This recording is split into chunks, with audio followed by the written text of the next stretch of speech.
Yoruba Gidi TV.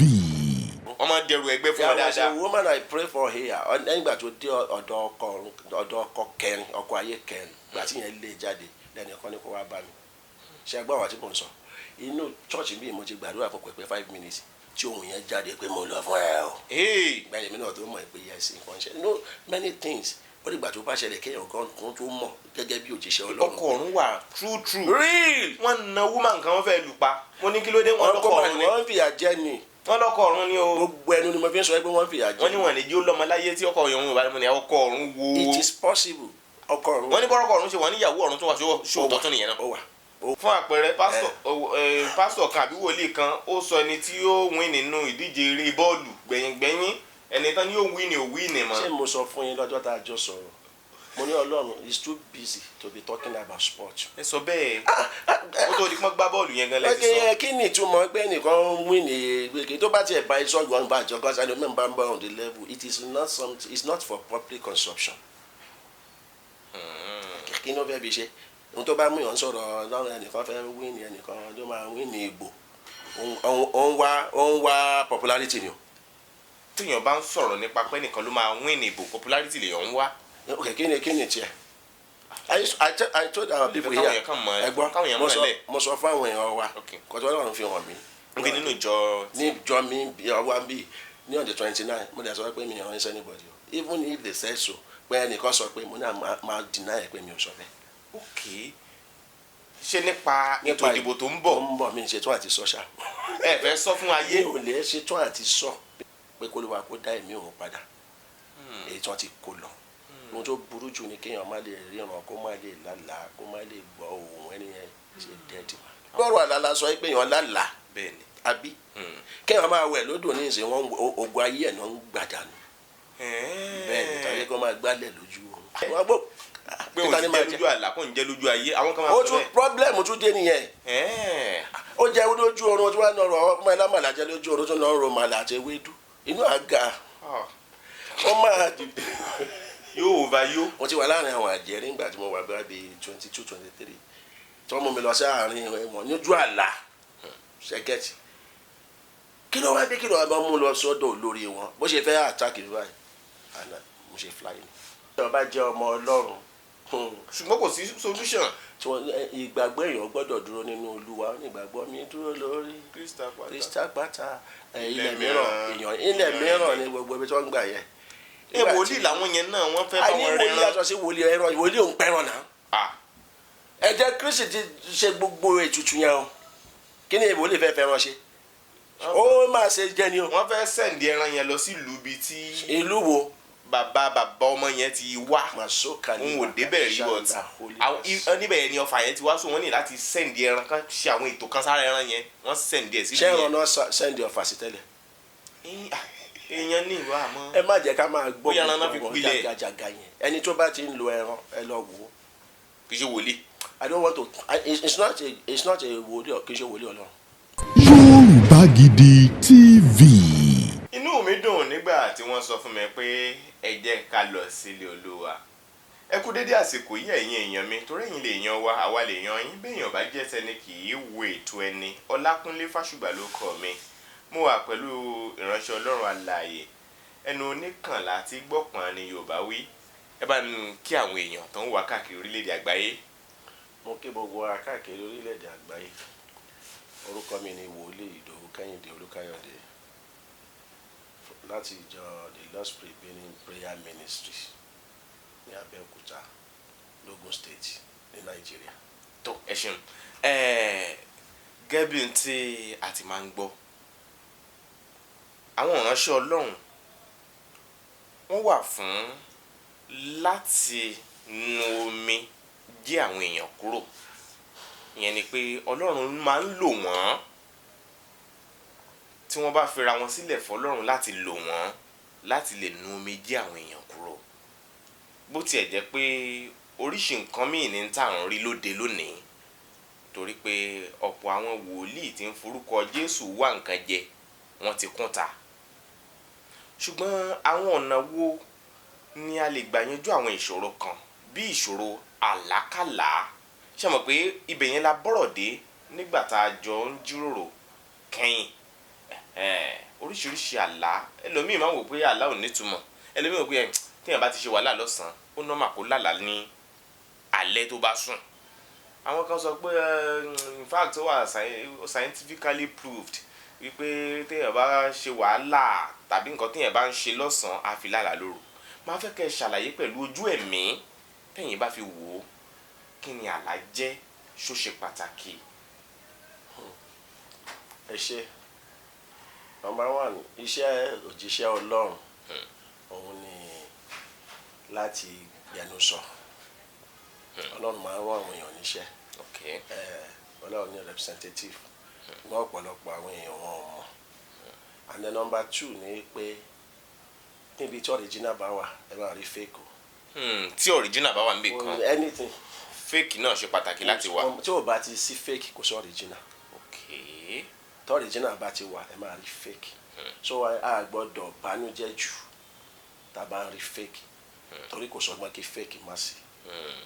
Àwọn ìránṣẹ́ Ọlọ́run tó tọ́ wà fake wà. Bẹ́ẹ̀ tí a gbọ́dọ̀ sọ̀rọ̀ nípa fake ká sọ̀rọ̀ nípa àwọn òjíṣẹ́ Ọlọ́run tó tọ́. Ìdí tí mo fi mẹ́nu bà ojú wípé ọ̀pọ̀lọpọ̀ ń rẹ́ra ẹ̀jẹ̀ á ní gbogbo òjíṣẹ́ Ọlọ́run kò sí òjíṣẹ́ Ọlọ́run mọ́.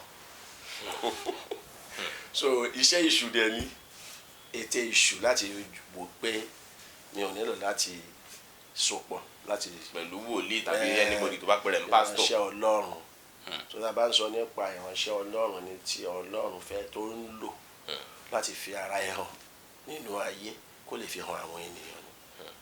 So èṣù dẹ̀ máa ń tọwọ́ bọ ayé ọ̀pọ̀lọpọ̀ tí ó bá ṣọ́ra ìyẹn bẹ́ẹ̀. Lórí ọ̀rọ̀ àlá ò kì í ṣe ordinary thing téèyàn lè mú. Fojú rí náà. No. Joel chapter 2 verse 28 ó sọ fún wa nígbà tí Ọlọ́run fẹ́ dá ògo Ísírẹ́lì padà lẹ́yìn ìgbà tí wọ́n ti ṣẹ̀ tí Ọlọ́run tó fẹ́ bá wọn dá májẹ̀mú. Ó sọ wípé ó máa àkókò kan máa wà tí àwọn ọmọ yín ọkùnrin àwọn ọmọ yín obìnrin máa ríran, àwọn àgbà máa lálàá. So àlá jẹ́ ìkan nínú ohun tí Ọlọ́run fi máa ń bá ènìyàn sọ̀rọ̀ láti ṣe àfihàn ohun tó ń bọ̀, ohun tó fẹ́ wá tàbí èrò Ọlọ́run fún ayé ènìyàn tàbí iṣẹ́ téṣù ń ṣe. So àlá ò kì í ṣe wípé àlá ò gọ̀, àlá ò dẹ̀lẹ́ ever gọ̀ láéláé. Ṣùgbọ́n ẹni tó bá lọ fi ojú kékeré mú àlá, àyẹ̀mọ́ ló ti fojú kékeré mú àlá tó lá tí òkan ti ẹ̀ gbé gbèsè lé lórí tó jẹ́ pé ayé ẹ̀ wà lójú kan tàbí kí ọ̀tá kó ti wọlé sínú ayé ẹ̀. So àlá jẹ́ ohun tí Ọlọ́run gbé kalẹ̀ láti fi máa bá àwọn èèyàn sọ̀rọ̀. In fact nínú àwọn ẹ̀bùn tó wà àlá ni ó dàbẹ̀ ń pò common jù. A jẹ́ pé irú bàlá ṣe wúlò fún Jósẹ́fù. Bẹ́ẹ̀ni. Àlá rán lẹ́wọ̀n, àlá torí afẹ́ lè sọ pé àlá yẹn ló rán lẹ́wọ̀n, àlá ìbá pa ṣùgbọ́n rán lẹ́wọ̀n látẹ̀wọ̀n, àlá tún sọ di olóyè láàfin. Mo fẹ́ correct ọkọ mi bẹ́ẹ̀ yẹn. No, ìtumọ̀ yẹn ní mí ni. Okay sir. Mo fẹ́ correct ẹ̀ kì í ṣe àlá yẹn ló rán lẹ́wọ̀n, àwọn èèyàn ló rán lẹ́wọ̀n. Àwọn ọmọ bàbá ẹ̀ ní àlá tó lá yẹn ni wọ́n rí pé ṣé wọ́n fẹ́ ju àwọn lọ. Aláàlá yìí ló ń bọ̀ yìí ẹ̀jẹ̀ apá òun ní èrò rere fún wọn gbóúnjẹ lọ fún wọn ni. Àwọn wà ń bẹ̀ wọ́n ronú àti pa wọ́n dẹ̀ gbé gbèsè ṣùgbọ́n Ọlọ́run pa torí kò sọ ni torí kò sọ ni kò mọ irú ọkàn tí wọ́n ní. Bí àlá ṣe wúlò fún Jósẹ́fù ó tún sì ń wúlò fáwọn èèyàn lóde òní. Àlá gbọ́dọ̀ wúlò fún àwọn èèyàn lónìí. Ìrìn àjò tèmi rìn lọ́wọ́ ìyá ńlá ni o. Ẹ̀rọ tó bá ní Ọlọ́run pé òun àlá gbọ́dọ̀ wà níbẹ̀. Nígbà tí ìrìn àjò iṣẹ́ ìránṣẹ́ tọ̀dọ̀ mi bẹ̀rẹ̀ mọ́kànlá là mo ń tú àwọn èèyàn sílẹ̀ lójú àlá. So mo bẹ̀rẹ̀ sí ní take note. Mo bẹ̀rẹ̀ sí ní pé dàní pé Ọlọ́run fẹ́ ṣe ọkàn though I was a committed Christian. Nígbà láti bẹ̀rẹ̀. Ọlọ́run ni. I was a committed and I love God to the glory of God. Yes, àti tí wọn bá fẹ́ràn Ọlọ́run yẹ kó mọ̀ mo mọ̀ pé mo fẹ́ràn Ọlọ́run so kì í ṣe yẹn ohun Ọlọ́run ni. Tí n bá ṣiṣẹ́ lórí àlá yẹn dákọ̀ máa ní ìmọ̀ tó mọ̀ yẹn. Ṣùgbọ́n mo bẹ̀rẹ̀ sí ní súnmọ́ Ọlọ́run sí létà mo sáré pé àwọn èèyàn bẹ̀rẹ̀ sí ní wá sọ́dọ̀ mi bó ṣe di pé sórí àìsẹ́ mọ̀ ó ní ohun tá à ń jẹ́. Làlá bá dòótọ́. Àlá dòótọ́. Gba ni mo fẹ́ kúrò níbi tí mo ti ń ṣiṣẹ́ àlá náà ni áńgẹ́lì yẹn wá bá mi lọ fi iṣẹ́ yìí sílẹ̀ òyìnbó ló sọ go and drop this job go and drop this job you die. mo dẹ̀ gbé gbèsè lọ́jọ́ kejì. ṣe irú iléeṣẹ́ wo bóyá owó tán san bẹ́ẹ̀ kéré. kò kéré House of Assembly. nílé aṣòfin. tó ń fún wa ní dressing allowance. nígbà tí mo fẹ́ kúrò gan àwọn ọ̀gá wa ń sọ fún mi pé kí n jẹ́ kó dúró di àkókò tó máa sọ allowance yẹn. mo ní mi ò dúró. ẹ dúró gbà. mi ò dúró gbà. káì ìpinnu tó lágbára ni. wọ́n fẹ́ fún mi ní mo fẹ́ bọ́ sí bóyá level 9 gbà yẹn àti gba ìwé tá a máa kà wọ́n fẹ́ lọ ṣe exam yẹn ni mo rí ìran yẹn wọ́n ní kí n tiẹ̀ kàn wá pia ṣẹ́gẹ́tì kí n kàn wá pia pé wọ́n fẹ́ fi help owó gbà pé bájà máa gba gratuity á lè pọ̀ sí bẹ́ẹ̀ o. So most of them thought that I was stubborn. Ṣẹ́gẹ́tì so wọ́n pè mí ọ̀gá pè mí bẹ̀tí n bá lọ bá Olúwa sọ pé no wọn ibi tọ́lọ́run gbé mi délé òní tí n bá wà House of Assembly mo mi lè travel out torí èrò àti pọ̀jù tó ń bá tẹ̀ fẹ́ ràn wá. ṣùgbọ́n sẹ́bẹ̀ orílẹ̀-èdè tẹ́ bá fẹ́ lọ kò sí pé bóyá. mo ti lọ káàkiri ǹjẹ́ mo fẹ́ lọ kò tí ẹ̀ wù mí lọ. wọ́n fẹ́ máa rí o lọ gbàdúrà o Olúwa lè fi hàn ẹlòmíì ò believe wọn ní kí ló fẹ́ fi hàn lójú o irọ́ ni gbogbo ẹ̀ lójú ọ̀pọ̀lọpọ̀ so àdèlè bú wọn torí wọ́n ń ṣe ní ẹ̀yìn. Anything called the things of the spirit it take the spirit man to understand problem ta ní nínú ayé lónìí nìyẹn ẹ̀rọ ara ti pọ̀ jù so tá a bá sọ pé Olúwa sọ pé ẹlòmíì ò fẹ́ gbà and I live on God says to the glory of God. ẹbí wọn kọ́ torí ngbà míì táwọn míì bá ń sọ pé Olúwa sọ fún mi pé gbẹ̀yìngbẹ̀yìn àwọn pé n tán sọ pé ó máa ṣẹlẹ̀ yín ò ṣẹlẹ̀. Birds of the same feather flock together.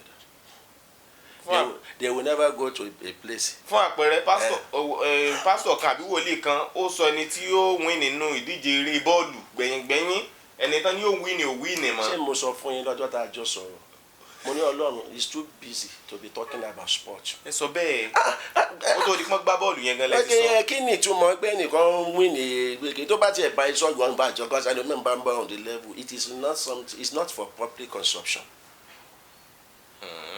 kí ló fẹ́ fi ṣe ohun tó bá mú yàn sọ̀rọ̀ lọ́rùn ẹnìkan fẹ́ win ẹnìkan ló máa win ní ìbò ó ń wá popularity ni o.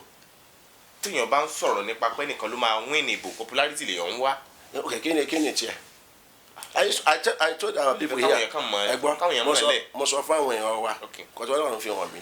níbi nínú ìjọ mi ọwọ́ bí ní on the 29 mo dẹ̀ sọ pé mi ò ránṣẹ́ anybody o even if they say so pé ẹnìkan sọ pé mo ní máa deny ẹ̀ pé mi ò sọ bẹ́ẹ̀.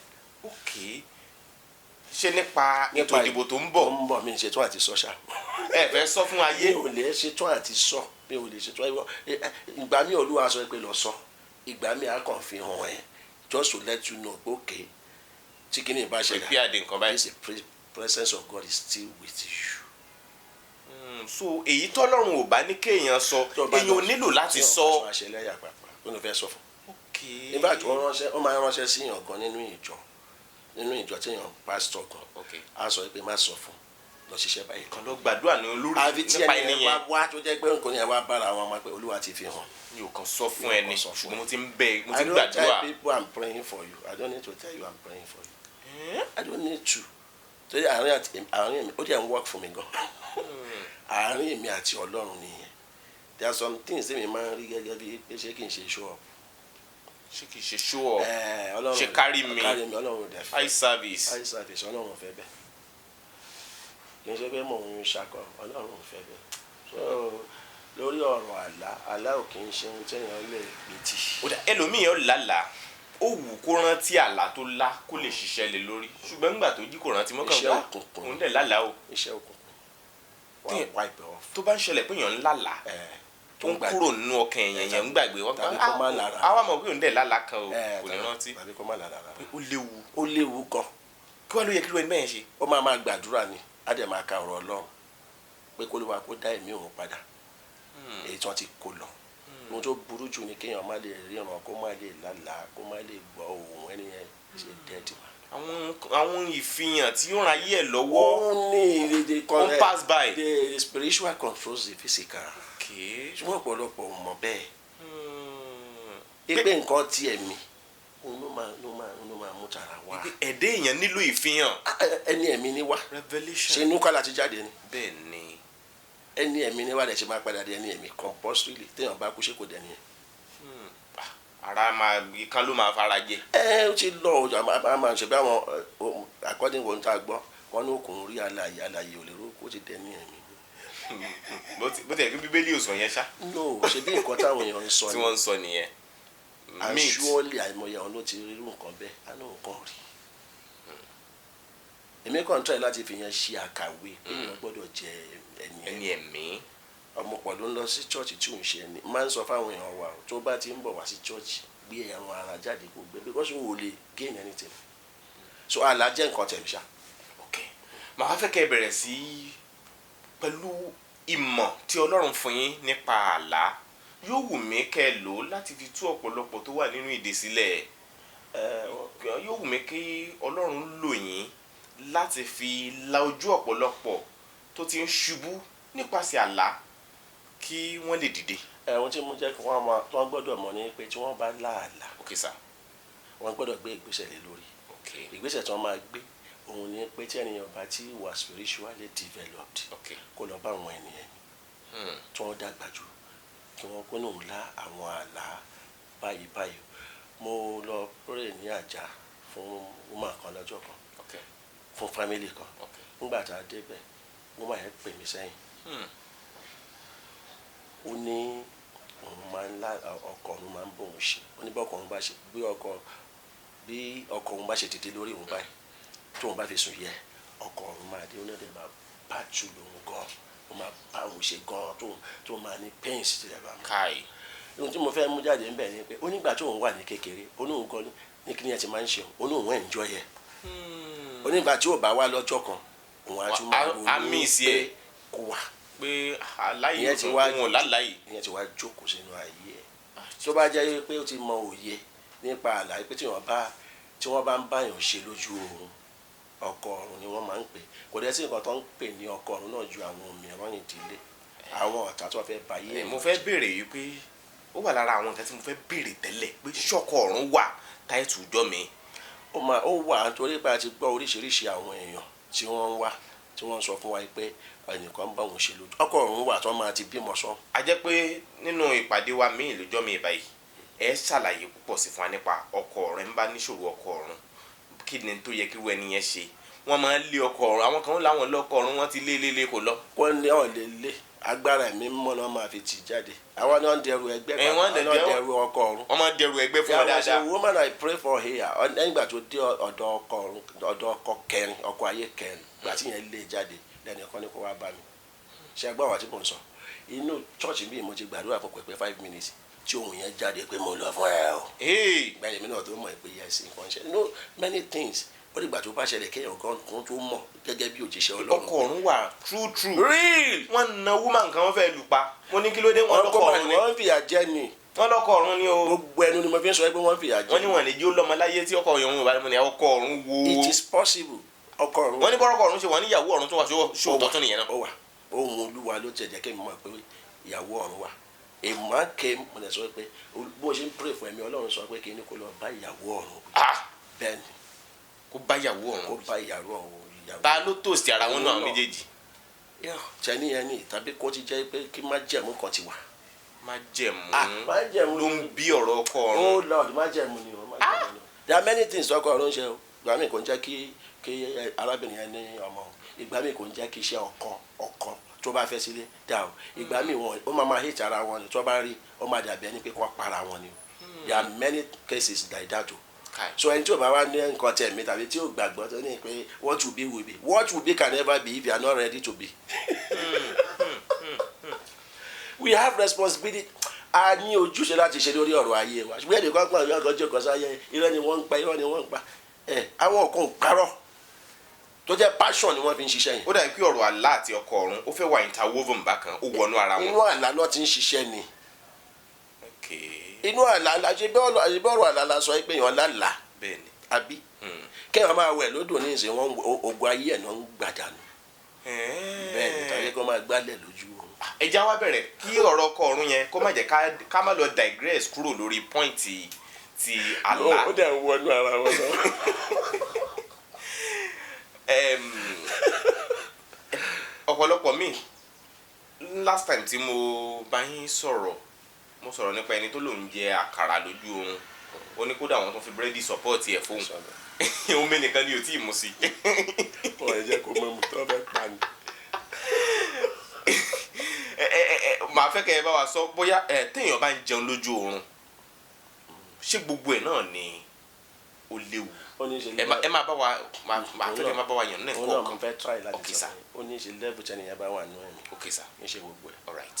ṣùgbọ́n ọ̀pọ̀lọpọ̀ ẹ̀ ló léwu. ṣó sọ pé òun fẹ́ jẹun lójú oorun tọ́bi lọ gbóúnjẹ wá bá. and you know the problem of ẹni tó ń jẹun lójú oorun wọ́n máa dìde wọnú ilé ẹ̀wà nínú ẹ̀mí wọ́n máa fún oúnjẹ yẹn nù wọ́n fi ń gbá ìsọ̀ sínú ayé yẹn wọ́n fi ń da gbogbo the glory of the land wọ́n dẹ̀ fi máa ń connect pé kẹ́ni yẹn wọnú ẹgbẹ́ irú ẹni tó jẹ́ àkàrà yẹn ìsàyẹ̀ dà kan wọ́n fẹ́ initiate láti lè máa rí mú tàbí wọ́n fẹ́ fi gbá ìsọ̀ sínú ayé yẹn torí oúnjẹ ẹgbẹ́ làkàrà. ìgbà tó tún wá jí òun believe pé ẹni tó gbàkàrà yẹn wá ló ní problem. òun lòun ní problem o ẹni tó gbàkàrà yẹn wá yẹn ó lè jẹ́ ọ̀tá ẹ̀ tàbí kán gbáwó ẹ̀ wọ̀. ṣẹ́gẹ́tì ẹni tó fún lákàrà yẹn ọ̀tá ni bẹ̀tì ọ̀nà méjì ló pín sí. ẹnìkan gbàkàrà wá bọ̀ ẹni tó gbàkàrà yẹn wá kọ́ ló wá ń pín ẹni tó gbàkàrà yẹn wá yẹn jẹ́ni tó ń dámọ̀. ẹni tó gbàkàrà wá jẹ́ni tó dámọ̀. ẹni yẹn dẹ̀rẹ́ kí o ṣẹ̀ṣẹ̀ máa fún ní nǹkan lójú ayé. wọ́n lò ní o. so òyìn kan gbàkàrà wá wà tí woman kan wájú wá yẹn ló wá fún lákàrà kì í ṣe ẹni tó gbàkàrà wá yẹn gan. ẹni tí wọ́n fún wọn yẹn ẹni tó fún wọn yẹn gan ló ní àkàrà ṣé ẹlẹ́ni tí wọ́n gbé wá yẹn wọ́n fẹ́ fi da gbogbo ẹ̀rù ní wọ́n pè ní familiar spirit. ó wá ní pé ẹni tó gbàkàrà yẹn wá yẹn inú ẹ̀ wá bàjẹ́ òun rí nírí pé inú ẹ̀ bàjẹ́ inú ẹ̀ ò dùn. dáṣọ ṣe kò mọ̀ bẹ̀tí wọ́n lo àwọ̀ ẹ̀ tó lè jẹ́ kéèyàn níná nú tí èèyàn bá fẹ́ gba ayẹrẹ lọ́wọ́ èèyàn kan tí wọ́n bá fẹ́ kàn fún wọ́n gbáwó ẹnìyẹn wò láti lọ́ọ́ máa ṣe ibi ẹnìyẹn wá máa rí ẹnìyẹn gẹ́gẹ́ bí ọ̀tá ó ní í ṣe pẹ̀lú ojú ẹ̀mí láti mọ̀ pé rárá wọ́n kàn gbáwó ẹnìyẹn wò. jíjí tó wá jí ó wá ń wò pé ṣèṣe pé nǹkan burúkú ń ṣẹlẹ̀ sẹ́ni tí ó fi mọ́tò gbá kàrà wá. òun gangan ló ní problem òun gan náà fẹ́ dì pẹ̀lú òun tó ti jẹ àkàrà yẹn òun náà fẹ́ dì pẹ̀lú. bí ìyàbá wa lárò àlá yẹn kí ló yẹ kó ṣe. kò sí nǹkan kan we have been given a name that is above every other names. ọ̀pọ̀lọpọ̀ ọmọ ẹgbẹ́ orúkọ Jésù lágbára gan. listen to me mi ò ṣakọ o. kì í ṣe pé bóyá kó lọ dín àkàrà láàárọ̀ ọjọ́ kejì. kí ló fẹ́ bàkàrà dín ní ṣe kí ló máa jẹ pé òun ti jẹ lójú àlá kò ń jẹ lójú ayé àwọn kan máa sọ bẹ́ẹ̀. problem tún dé nìyẹn. ó jẹ lójú oorun tí wọn lọ rọ ọmọ ẹlẹmọlá jẹ lójú oorun tó lọ rọ màlà àti ewédú inú àga ó máa dìde yóò va yó. ó máa dìde lẹ̀dí àdúrà nìyẹn màmá kan kó abami lọ́jọ́ kan ó ní wọ́n yín ìbọn fóun lójú oorun ó ní kégan ni wọ́n yín ìbọn fóun lójú oorun mo ní màmá tẹ́lẹ̀ lọ́yìn ìbọn fóun lóorun wọ́n ṣe bẹ́ẹ̀ ni Ọlọ́run ti ṣẹ́gun nìyẹn but what you need to do is go and pray tó lè jẹ́ ọ̀fà yes ó lè jẹ́ ọ̀fà a ní nǹkan tí àwọn èèyàn fi ń wọnú wàhálà ní pé kéèyàn má dá Ọlọ́run mọ̀ ṣé tí wọ́n bá ti dá Ọlọ́run mọ̀ tó mọ irú agbára tí Ọlọ́run jẹ́ lórí lọ́ọ̀tì aṣẹ́gun ayé. kódà ẹyin tí o bá wá já kàrà tí ọjà máa là tọbẹ ewédú tó bá jẹ́ fruit lèèyàn jẹ lójú oorun kọ. whatever you eat I said ó ní ṣe pẹ̀lú level tí èèyàn bá wà nínú ẹ̀mí wọ́n lè jẹ fruit ó jẹ́ pé kí n bẹ̀ tí mostly I want to tell you 85% of ẹlòmíì lè sọ pé no 85% of kéèyàn máa jẹun lójú oorun kéèyàn jẹun lójú oorun except you tell me that angel feed you. ẹ̀sùn ayé pangẹ́lì èèyàn rí àníkan tó fò wá bí áńgẹ́lì. ìyá ti mọ̀ pé áńgẹ́lì kò tiẹ̀ nídìí kó ń fò áńgẹ́lì ó lè wọṣọ funfun. you will know because you become tẹ́mi bá lálàá máa gba interpretation ṣe lẹ́sẹ̀kẹsẹ̀ if you come to me or I come to you that's if you come to me ẹ̀ ń bá mi ń sọ̀rọ̀ nípa àlá kan mo ti connect because I want to get the interpretation immediately ṣé ẹgbẹ́ àwọn tí mo sọ so kì í ṣe pé èèyàn kan máa wíjọ èèyàn kan ti gba interpretation àlá lọ́wọ́ mi rí ọdẹ jẹ́ ready member ọdẹ ní access láti rí bàbá ọdẹ padà bá mi fi the same thing ní ọ̀sán mo ní ẹ̀mí Ọlọ́run ìkan náà ni kò sí bákanbákan. n tó túmọ̀ sí pé èèyàn méjì kan lè lá àlá kan náà tí ò ní jẹ́ ìtumọ̀ kan náà ṣé n tẹ̀ ń sọ nìyẹn. pé ẹ̀mí ni ó darí láti sọ kí ni ìtumọ̀ àlá gan ní tààràtà. ẹ̀mí ló máa darí o. kì í ṣe pé òkè o fúrùtù ló jẹ́ tó bá jẹ́ pé fúrùtù nìyẹn jẹ lójú oorun yóò gbẹ̀bùn ní wíìkì yẹn nìyẹn kò ṣe tó túmọ̀ kì í ṣe pé bóyá téèyàn bá jẹ nǹkan kankan tàbí èèyàn bá ṣe nǹkan kankan lójú oorun nǹkan kan ló túmọ̀ sí lójú ayé. téèyàn bá kó fúrùtù lójú oorun ìbùkún nìyẹn. bóyá pé mò ń ká ọsàn lójú oorun yes nínú ẹ̀mí tí Ọlọ́run ti interpret ẹ̀ fáwa ìbùkún ni o. mo rántí ń gbà mọ́ kékeré mo lálàá kan ebi ló pa mí sùn o ebi yẹn pọ̀ by the time tí mo sùn báyìí mo kàn rí pé mẹ́rin mi kàn yọjú ni wọ́n mi kàn ní wọ́n ọmọ yìí ó tí ì jí oúnjẹ rèé o náà bá gbé sí orí tébù yẹn wà lẹ́gbẹ̀ẹ́ bẹ́ẹ̀dì mi bẹ́ẹ̀ ló dẹ̀ ṣe wà náà èrò ajé lójú oorun yẹn ǹjẹ́ kí n gbé oúnjẹ kí n jẹ ráìsì bá dànù mo bá ta ìbínú mo fi tají pé ráìsì ṣe dànù. ìyẹn gan tún dá no I know it's true because kò yẹ kó dànù lẹ́yìn wọn gba ògo bọ́ọ̀lù ọ̀hún èèyàn they are different type of Allah ìyẹn lómi àní Yorùbá mú gàrí sùn tó rẹ̀ ló ṣe ń wẹ̀ lódò we should not play with I want to let our people know that you don't play with your dream because it's as a only meaning I don't play with my dream kò wá sàlà tó dà kò sí tí ò dà what you need to do is revelation ní méjèèjì go and work on it mo lálàá pé mo kú tọ́lọ́run ò bá fi hàn nǹkan mo lálàá pé mo wọ aṣọ lójú oorun ìyẹn náà ò dà kéèyàn múra lójú oorun it is not good but at times it could be a decoration it has to do with báwo ni ẹ̀mí Ọlọ́run ṣe àwọn méjì kan wá sọ́dọ̀ mi lọ́jọ́ kan ṣé kí n sáré sọ ọdẹ pásítọ̀ ẹ̀wọ̀n lẹ́nì kan wọ́n máa ń rí lójú oorun ìgbà kan àwo kan wọ́n máa ń gbà nǹkan lọ́rùn lójú oorun wọ́n tẹ̀ tí lọ sọ́dọ̀ àwọn pásítọ̀ mẹ́ta wọ́n sọ pé ẹni yẹn wọ́n fẹ́ gba ògo lọ́wọ́ òun ní ìgbà kan mo ṣe ẹ̀mí Ọlọ́run sọ fún mi pé ẹni tó ń sọ yẹn ìpọ́n fẹ́ fi dá àwọn ọ̀run ni mo wá sọ fún mo ní wọ́n mà tó rí tó ń gba ògo lọ́wọ́ àbí tí wọ́n ní oúnjẹ nǹkan gbà lójú ọ̀run mo ní kí n ṣe òun wọ́n gbé wọ̀ ni bí ẹni kejì ṣe pẹ̀lú mo dúpẹ́ lọ́wọ́ lọ́wọ́ ajẹ́ ènìyàn gangan ni ọ̀rọ̀ yẹn wà affected fún so tẹ́mi Ọlọ́run ò bá sọ̀rọ̀ wọ́n fẹ́ wá gba confirmation mi lọ́dọ̀ mi nìyẹn the moment tó bá dẹ̀ ti gbà báyìí wàhálà dé sínú family yẹn ni but ẹni tó sọ fún wọn ti sọ pé ohun tí pásítọ̀ yìí bá ti sọ. kẹ́ gbàgbọ́ nú ẹ̀ Ọlọ́run ló sọ. most of the people in Abeokuta to the glory of God they will say that go to him whatever he says àwọn kan fẹ́ ó fẹ́ rán àwọn méjì kan lọ sí Amẹ́ríkà ó ní kán wá bá mi láti kú ó ní nǹkan tí n bá ti fún wọn nígbà ìlú ẹ̀ṣẹ̀ máa ràn wọ́n lọ́wọ́ tó n bá ti ní kò sọ náà ń bẹ wọ́n gbàgbé ẹni àwọn ètò wà ní Amẹ́ríkà báyìí gbà ìmọ̀sọ́ fún náà wọn lórí tó kọ́ ìṣe pé èèyàn kan máa dédé sọ even when as I'm talking to you now I have prayed before you come because the interpretation of the dream ó ní í ṣe pẹ̀lú ẹ̀mí mímọ́ kì í ṣe pé ń tá a mọ̀ ẹsẹ̀ tó mọ̀ kankan nínú Olúwa tó bá fi hàn. ìgbà míì ẹlòmíì ó rí ológbò lójú àlá fún àpẹẹrẹ ọmọ kan lóun lálàá wọ́n fẹ́ pa ológbò kan ni wọ́n ti lé àwọn Fúlàní wọ́n ní ó pa màálù wọn kan wọ́n ti wá lé wọn rí mú bó ṣe dórí ìta kan báyìí ọmọ kékeré kan mú ológbò yẹn nígbà ológbò tẹ fẹ́ parí o ló bá nà sí wọn níbi ó tiẹ̀ kárí báwọn lọ yá apá kó jẹ́ ní tiẹ̀ nínú àlá lójú àlá so ó wá jí ó wá rò pé kóun pa kóun jẹ́ kí ni kóun pa kóun jẹ́ ló bá jí lóru ni o nígbà tó dọ̀sán tó sùn padà ó ti wọ́n lóògbò àlàyé yẹn wá kọ́ntínú láti bẹ̀. wọ́n fẹ́ initiate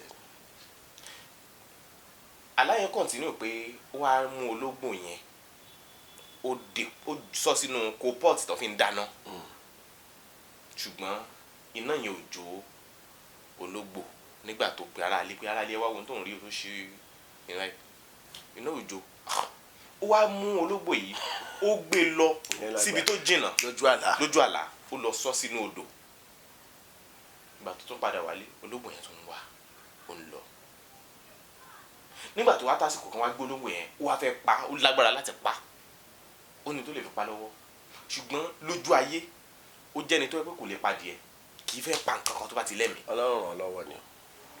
Ó jẹ́ aláàánú. Ọlọ́run ràn lọ́wọ́ ni. Ó wá gbé olóògbé ẹ̀dá ní wá ọkùnrin ni. Kí ni ẹ̀jẹ̀? Àṣà ti ìgbà tó sọ̀rọ̀ yẹn fún mi lọ́dún tó kọjá kò tí ì lè ju ọmọ bóyá 21 or 17 lọ. ṣe Christian alágbára. Ó wá gbé olóògbé yẹn dání. Ó wá ní Ọlọ́run kí ni kí n ṣe ló bá tají. Wọ́n rí mú àwọn tí ṣe mọ̀ pé mo sọ nǹkan mo ní ṣe level tí èèyàn bá wà nínú. Àlá tí mo lágbà mọ́ kékeré ni. Alágbára. I know I told you have to work on yourself now. They want to quench you. Kéèyàn lálàá lóru kó tó dọ̀sán kó tó a ní wọ́n jìtá mí gan ṣùgbọ́n Ọlọ́run ló bá kì í. Yes. Ẹ mọ̀ pé àwọn ọmọ májẹ̀mú wà. Ẹ̀sìn ọmọ májẹ̀mú tó bá wọnú májẹ̀mú agbára adé ṣùgbọ́n tó bá lọ ń segregate tó float just like you that you are saying that you cannot fast for. Àwẹ̀ mi ò gbọ́dọ̀ kọjá 12. No, look at you. Look at you. Ẹ mọ̀ pé gbogbo àwọn tí yàn notice ẹ mọ̀ pé Ọlọ́run wà lẹ́yìn mi yẹn. Mo ti wà láàrin àwọn àjẹ́ nígbà tí mo wà bí 22, 23 tí wọ́n mú mi lọ sí àárín wọn níjú àlá ṣẹ́gẹ́tì. Kí ló wá dé kí ló wá bá mú lọ sọ́dọ̀ olórí wọn bó ṣe fẹ́ attack mi báyìí àná mo ṣe fly ni. Mo ṣe tají mo wọ̀ pé no, this God is too much. This God is too much. Ẹ yóò gbọ́dọ̀ fi àlá ṣeré.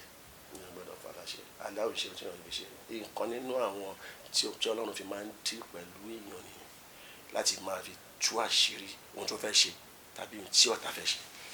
Tó bá jẹ́ wípé èèyàn kan wà kì í lálàá ó pé àwọn èèyàn máa ń sọ pé àwọn lálàá ohun ìlálàá ìgbésẹ̀ wo ló yẹ kí rẹ̀ nìyẹn gbé. Mo sì sọ fún yín ní ṣíṣẹ̀ntẹ̀lé step by step. Wọ́n máa wá Ọlọ́run rí tó bá dẹ̀ ti mọ Ọlọ́run. Báwo ló ṣe máa wá Ọlọ́run rí? Wọ́n máa wàásù Jésù fún máa gbà. Tí ó bá wá rí èèyàn wàásù fún. Kò ṣe ní rí wọn kò ń gbọ́ lórí yìí tá à ń sọ yìí à ń wàásù ni. Bẹ́ẹ̀ ni à ń wàásù ni à ń sọ nípa agbára Ọlọ́run nínú àlá àti ìfihàn.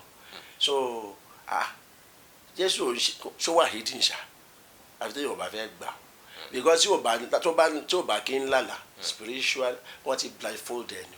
Wọ́n ti fọ́ lójú ní ẹnu ẹ̀mí ni o. Mo rán ọ̀pọ̀lọpọ̀ àwọn èèyàn bẹ́ẹ̀ tó máa ní òun kì í lálà. Tẹ́ bá dẹ̀ wo láì wọ́n máa ń dúró sójú kan ni. Ọ̀pọ̀lọpọ̀ àwọn èèyàn tó bá ń ṣe bẹ́ẹ̀ láì wọ́n máa ń dúró sójú kan ni. Àlá ó jẹ́ nǹkan pàtàkì tí èèyàn gbọ́dọ̀ fi because tí ọ̀tá bá tiẹ̀ ń ṣe àwọn nǹkan kan tàbí tí Ọlọ́run bá fún ẹ ní ọ̀tọ̀ yẹ pọ́nà tó fẹ́ gbà láti fi ṣe because ṣe revelation of God has to do with the level even though kò sí ohun tí Olúwa ò lè ṣe but yet God will want to measure you.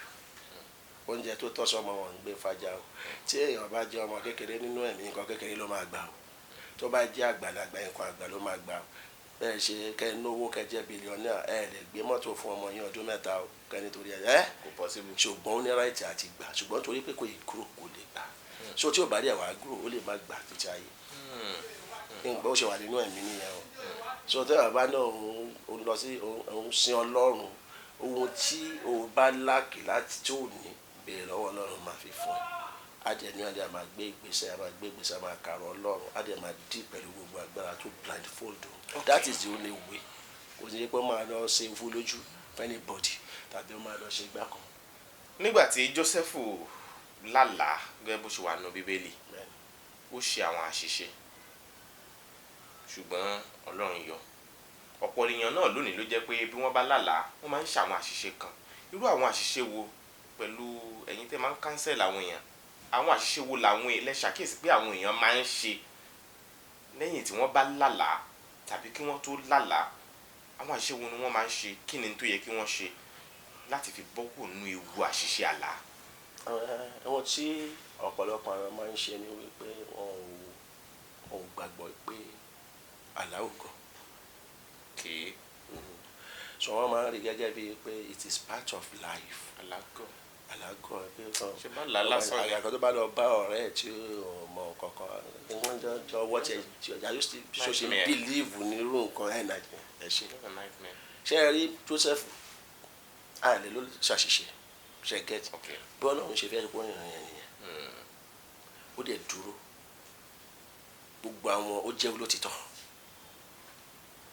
nínú ìrìn àjò pé kápẹ́ pé òkè ó lọ sọ fáwọn àwọn ẹgbẹ́ fẹ́ ṣe bó ṣe òwò gbogbo ìrìn àjò yẹn pátá bó ṣe ń rí pé Ọlọ́run títí tí ó fi di ọjọ́ ìṣelógo ẹlòmíì tó bá lálàá bẹ́ẹ̀ ó lè jẹ́ ilé ayé kíní yẹmí wò ló máa gbà lọ tó bá di jọ ọmọ Ọlọ́run we are talking about ọmọ Ọlọ́run. Okay. Sincerely, what I am discussing here is just meant for the children of God.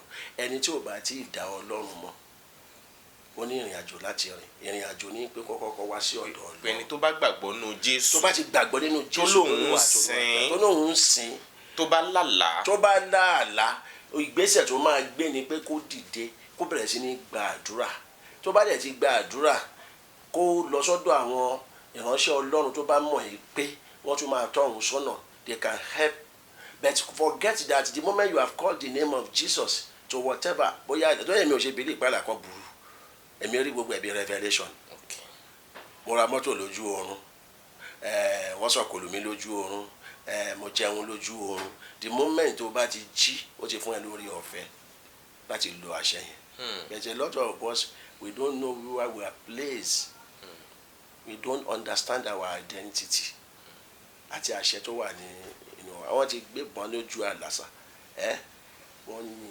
pàpàpàpà mo tẹ̀ ń pé mo sọ lọ́dọ̀ tẹ wá ní last year I thought mo rò pé mo ti lọ ní torí mo ń rí physically mo ti mú àlá ni mo wà mo ní ẹ̀yìn ta nìyẹn nígbà tí mo dẹ̀ wà conscious ní mo sáré tají mo gbọ́ wọn Olúwa ṣẹ́gbọ́n tó lọ́wọ́ ní kí n ṣe wọn náà I should curse those people that did it. kẹ́ fi wọ́n rí mo dẹ̀ tún sún padà wọ́n ní í ṣe pẹ̀lú level tí mi wà wọ́n ní mo ti gbàdúrà dáadáa ní ọ̀sán mi ò dání dásùn àwọn áńgẹ́lì àwọn ọmọ ẹ̀mí mímọ́ àjọ ń sùn pẹ̀pọ̀ ni bẹ́ẹ̀ tó bá jẹ́ pé ẹ̀ṣẹ̀ ń dàgbà kó dìde kó gbàdúrà bàbá tó 30 minutes lọ kó dá gbogbo kíní yẹn padà tó bá dẹ̀ já àlá rẹ̀ kó claim ẹ̀ torí tí ò bá claim ẹ̀ náà kò ní wá. ẹlòmíì tó bá lálàá tó dáa a wá máa sọ fáwọn ọ̀rẹ́ ẹ̀ pé òun lálàá o ṣòbílí kùn ra mọ́tò ní òun kùn ra mọ́tò lọ́dún yìí pé in fact lọ́dún yìí yẹn gangan òun tún ralẹ̀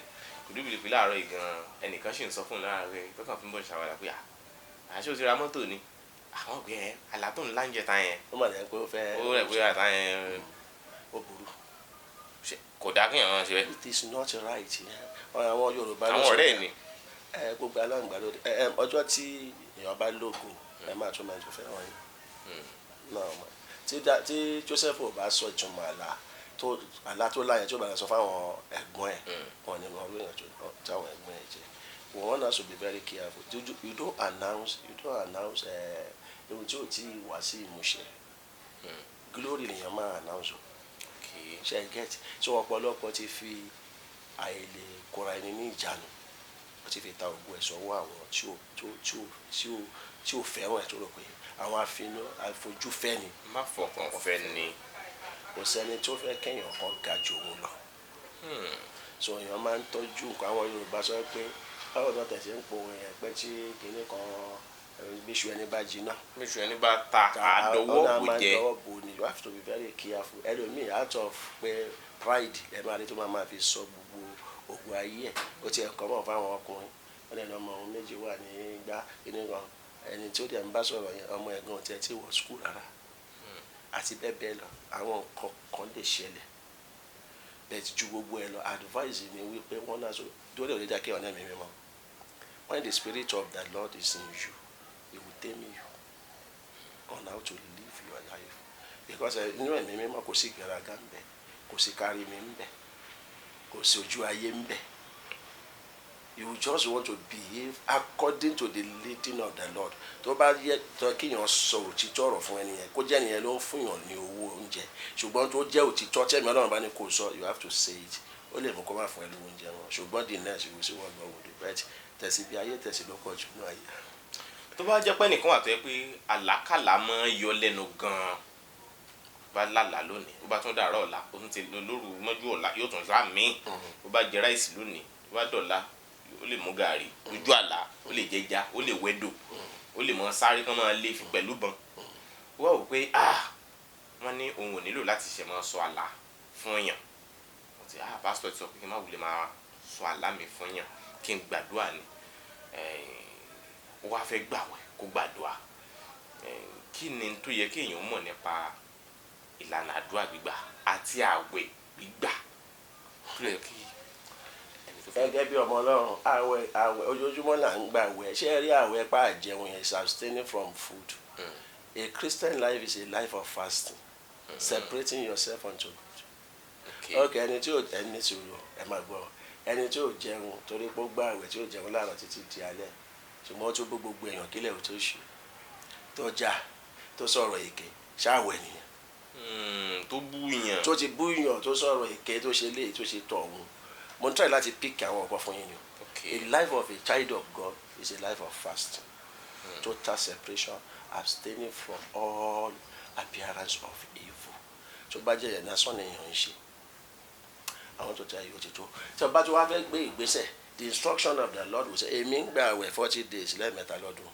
40 days lẹ́ẹ̀mẹ́ta lọ́dún. ṣé bíríbírí àbí. bíríbírí kọ́ ẹ mọ̀ jàmàlà ẹ mọ̀ fàmàlà bírèkì. ilé ìtẹ́ fàmàlà bírèkì mi ò tẹ́ fi bẹ́ẹ̀ láìkó oúnjẹ ṣẹ́gẹ́ mi ò fi bẹ́ẹ̀ láìkó oúnjẹ bẹ́ẹ̀ tí máa gbà bẹ́ẹ̀ tí nírú last year àtọ́lọ́ àyà kan ni mo lè gbà mi ò gbà nítorí nǹkan kan lè pé Olúwa I want to be meaningful in your kingdom. Ṣẹ́gẹ́ I want to be meaningful in your kingdom mi ò gbà nítorí pé Olúwa jọ ẹjọ́ àwẹ̀ mo fẹ́ travel out no. Olúwa fún mi lówó ṣé ẹ mọ̀ pé mi ò pray Olúwa fún mi lówó rí.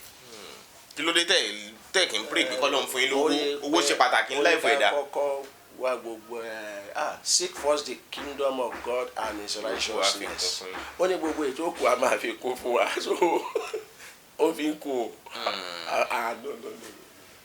ó fi ń kún àfẹ́ tó bá lè tí òun ò tó àfẹ́ tó bá wù ayé àláyé èmi ò dé láyà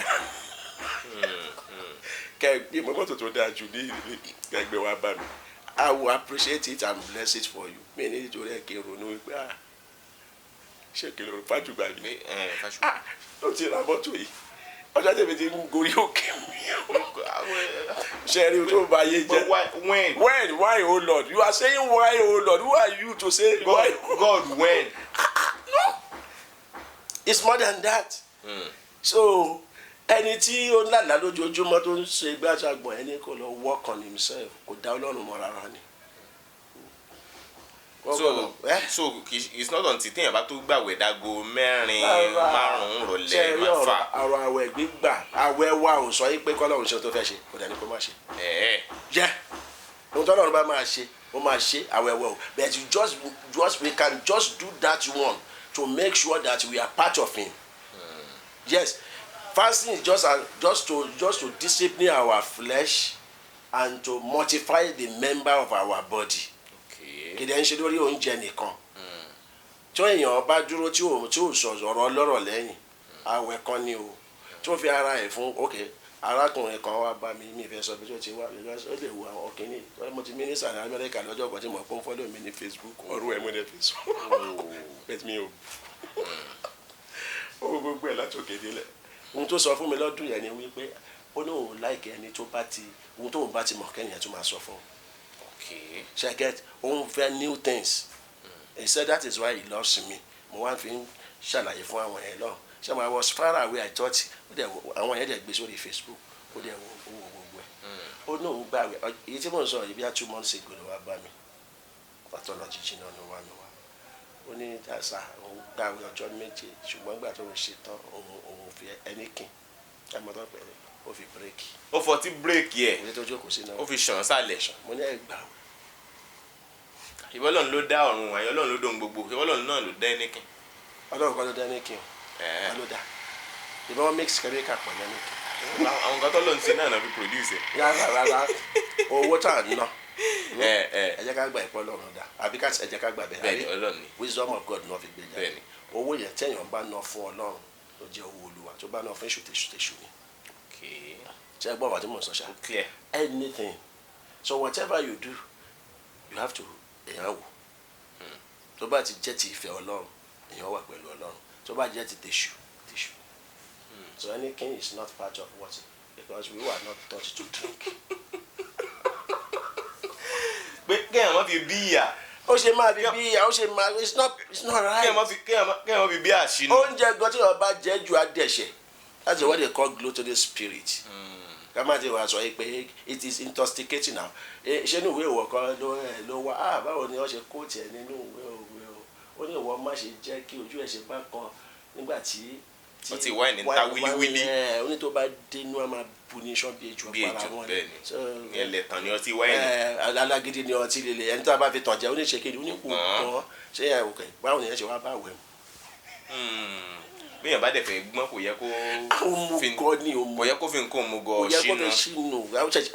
It's very far away. Very far away. So nígbà tí ẹ náà wá àdúrà wọn gbà, sir, let me tell you this, not all the mouth that prays, the heart that prays. Ẹlòmíràn ní gbogbo àdúrà wọn gba gbogbo ẹni kò wò lórí òkè, orí òkè dáa tó bá jẹ́ ohun tó gbé lórí òkè, tó bá jẹ́ ìwọ tó lórí òkè, ó ti dá ẹni tó ní orí òkè mọ̀ tí ń ṣọlọ́run. Ìdí táwọn àdúrà kún òfin. Ẹni tí wọ́n fi gbà nìyẹn, onítàyẹ̀ ẹni tí yóò gorí òkè Olúwa lọ tàbí yóò dúró níbi mímọ́ rẹ̀, ẹni tó ní ọwọ́ mímọ́ àti àyà funfun tí kò gbẹ́kẹ̀ sókè sí ẹ̀tàn tí kò sì. So ó lóun ni yóò rí ìbùkún gbà lọ́wọ́ Ọlọ́run olùgbàlà. Ẹ gbé orí sókè yẹn ní ọ̀nà. It was after that lẹ́yìn ṣe sọ pé gbé orí sókè yẹn ní ọ̀nà tí wọ́n gbé sókè lẹ́kùn ayẹ̀rẹ̀ kí ọmọ kò wọlé. Òun náwó fi mọ́ òun láyà fífún oníkan gbórí ẹ̀ sókè á sọ́n gbà tí bí àwọn ọmọ skẹ́fà nínú Bíbélì. Wọ́n náà wọ́n fẹ́ túyàn sílẹ̀ bí Paul àti Peter ṣe túyàn sílẹ̀, àwọn yẹn lù wọ́n jáde, sons of Scaphers. Ó dáa, nítorí àwọn míì tó ti láǹfààní àti wo ètò yìí bá a ṣe ń bá bọ̀, ó ń ṣe wọ́n bíi pé ọ̀rọ̀ nípa ọkọ ọ̀run yẹn kẹ́ ẹ fìdí ẹ̀ jálẹ̀ síbì kan fún wọn. Bóyá tẹ́ bá fìdí ẹ̀ jálẹ̀ síbì kan fún wọn yóò ṣe wọ́n láǹfààní ṣáájú ìgbà míì tábà tún. Iṣẹ́ ọmọdé sọ pẹ̀lú experience tèmi ti ní, because to the glory of God I'm into deliverance and God is helping us to the glory of God. I'm not saying this for anything, I'm just trying to appreciate God. So mo ti ṣe ọ̀pọ̀lọpọ̀ prayer fún àwọn èèyàn lórí ọkọ ọ̀run. Mi ò fọyín àjọ mẹ́ta lọ, wọ́n dẹ̀ padà wá máa gbàdúrà fún wọn. Gbogbo prayer ti fi ojú 5 minutes lọ, mi mú yàn lórí òkè mẹ́rin bẹ́ẹ̀ tí mo fi sọ.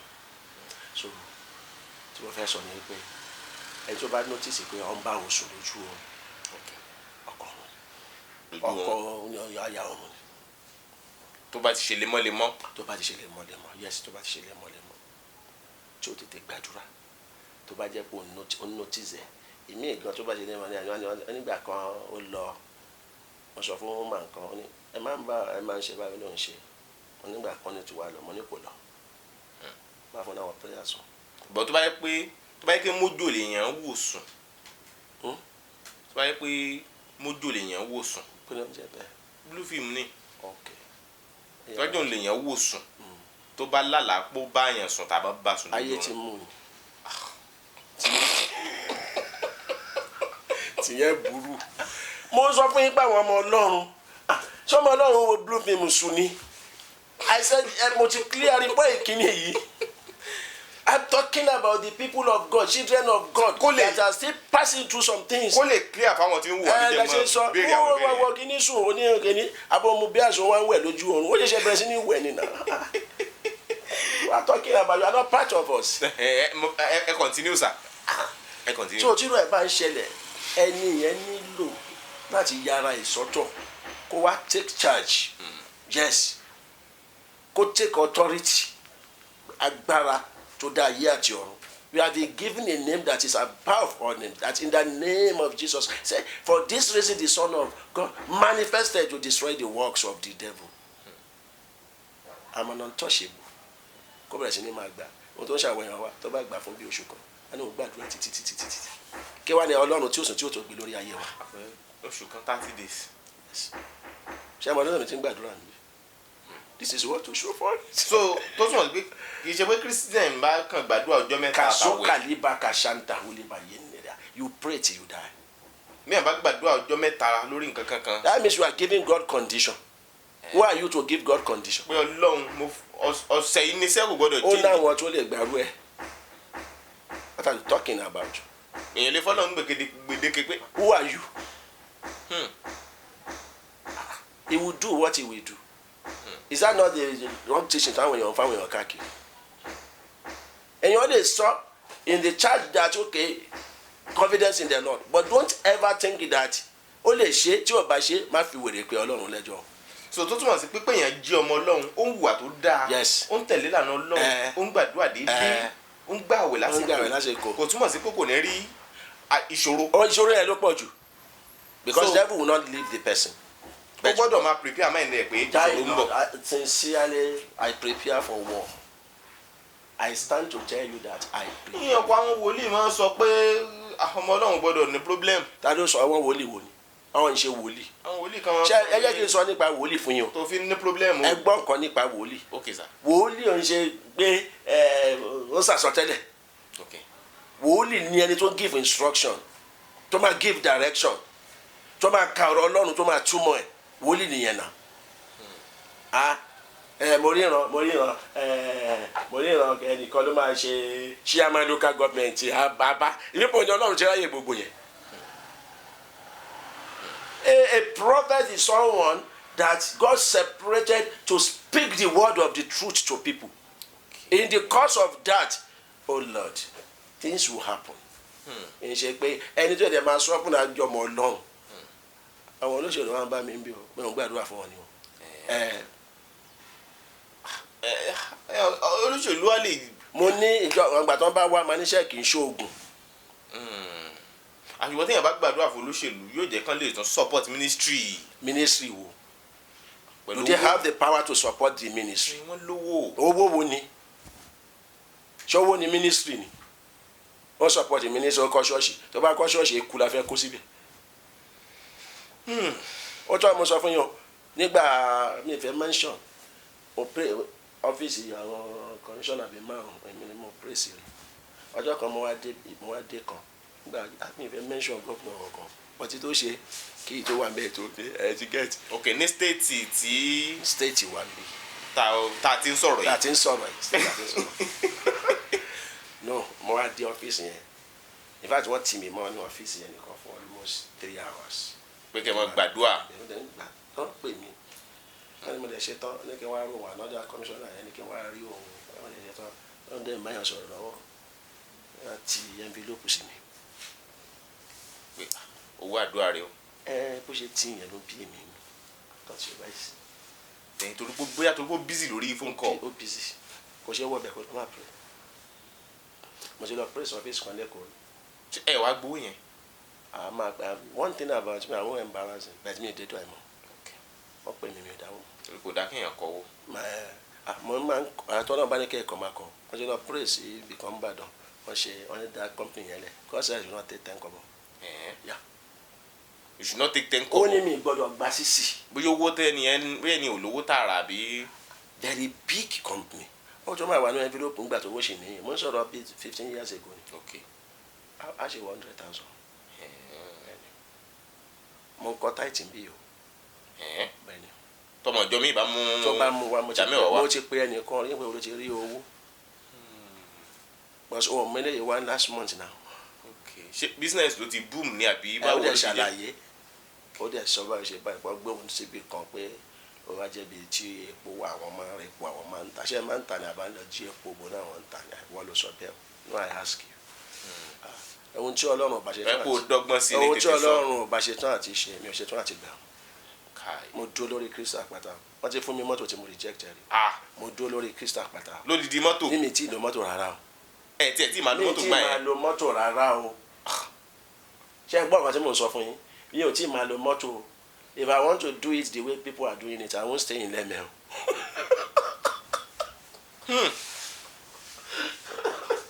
I will not stay in Leme. Okay. Kí làmọ̀ràn yín fún àwọn tó jẹ́ Christian wọ́n wá ní àwọn ìṣòro kan bóyá lórí ọmọ bóyá lórí ọkọ bóyá lórí ìyàwó bóyá lórí iṣẹ́ wọ́n ti wá ń gbàdúrà ṣùgbọ́n wọn ò tí ì rámì wọ́n ti náwó àwọn wòlíì eléyìí ní á ní àwọn fẹ́ ra ẹran àwọn fẹ́ gbé nǹkan kan lọ sí tí òkun. àwọn yẹn ló ń compound the problem wọn. ẹ bá mi ṣàlàyé fáwọn èèyàn. tí èèyàn bá jẹ́ ọmọ Ọlọ́run ṣùgbọ́n kò sí solution. ìgbàgbọ́ èèyàn gbọ́dọ̀ dúró nínú Olúwa. ìgbàgbọ́ mi dúró lórí Kristi àpáta. ilẹ̀ mìíràn ni gbogbo ibi tí wọ́n ń gbà yẹn.